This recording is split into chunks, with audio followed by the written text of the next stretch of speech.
Hey, I'm James. My brother Michael and I make games together, and we wanted to talk about our upcoming game, Surge Runner. So welcome to our very first devlog. Making games with my brother is one of my favorite things in the world, but pushing them over the finish line is hard. Like many other people, we have our dream games that we want to make someday, but it's hard to find the time and energy to work on them. Instead, we spend all of our free time participating in game jams and making small projects. And don't get me wrong, we love doing that and we have a lot of games to show for it. Some of them are great, and some of them are great. But we decided that if we want to eventually work on our dream projects, we have to start with something manageable and take it all the way to release. This is our journey to finally releasing something on Steam. Like many of our projects, this one started with a game jam. For those of you who don't know, a game jam is an event where lots of game developers get together and build games in a short time frame, usually following some sort of theme or constraint. There are tons of them hosted over on itch.io all the time. If you don't develop video games, they even have jams where you can create card games, board games, and even art. You should try one sometime. They're super fun.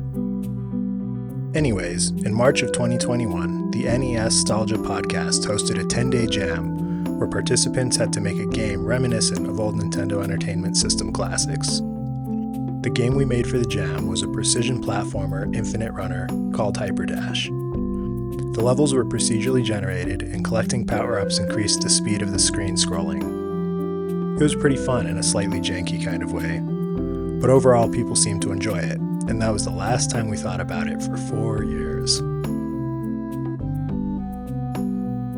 Then, in November of 2024, we decided to join the One Button Jam, a game jam where you have to design a game that only uses one button. We started brainstorming ideas, and for some reason our old game Hyperdash came to mind.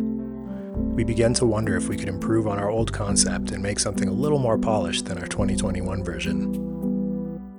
With the additional constraint of one button, we wanted to make sure that the moveset wasn't super limited.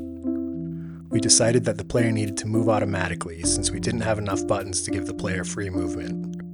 And we used our one button to implement the most important action in any precision platformer: a jump. But just adding a jump wasn't enough, so we decided to also add a dash. If you're on the ground, a button press initiates your jump.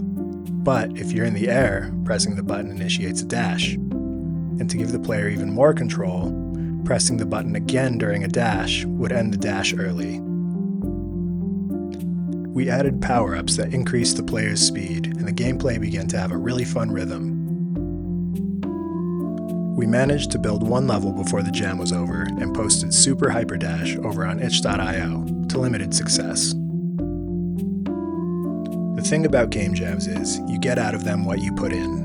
When you engage with the community of a game jam by playing other people's games and leaving constructive comments, it often encourages people to give your game a try and leave feedback of their own. Kind of a cumulative effect that leads to more interaction and fun. Unfortunately, a lot of things came up at the end of the jam, and we just didn't have the time to engage with it like we wanted to. A few weeks later, we began to feel that leaving the game in its current state was a missed opportunity. When we set out to improve our old concept, we didn't quite push it far enough, so even though the game jam was long over, we decided to go back to our project one final time. Our first goal was to clean up and improve the player's movement and control. We implemented Coyote Time, giving the player a few frames to press the jump button after walking off an edge, a little bit of forgiveness for a late press. Next, we tweaked the dash ability. In the jam version of the game, the velocity had some fall off, and we applied a bit too much gravity during your dash, so the whole thing had a slightly downward arc. We wanted the ability to feel more powerful and immediate, so we removed gravity entirely during the dash. We also shortened the duration and increased the speed, so the distance traveled stayed the same, but everything happens much faster.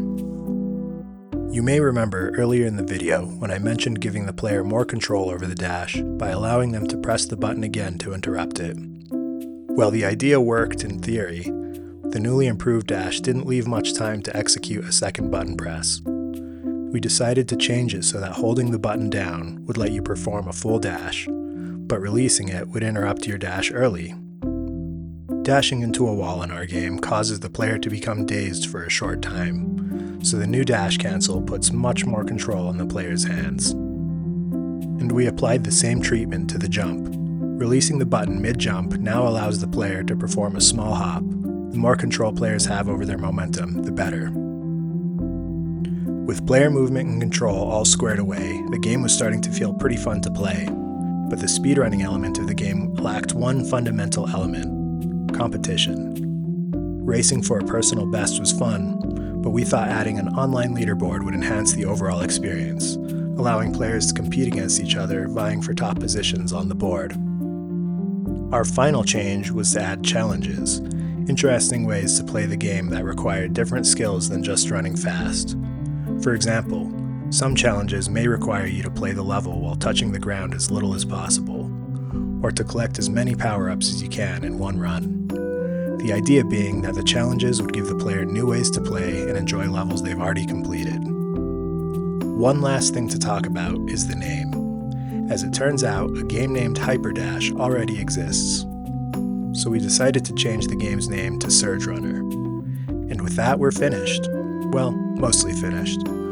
We're currently in the process of creating levels. We're trying to put a lot of care into each one so that players can have lots of fun finding a route through them and improving their run times.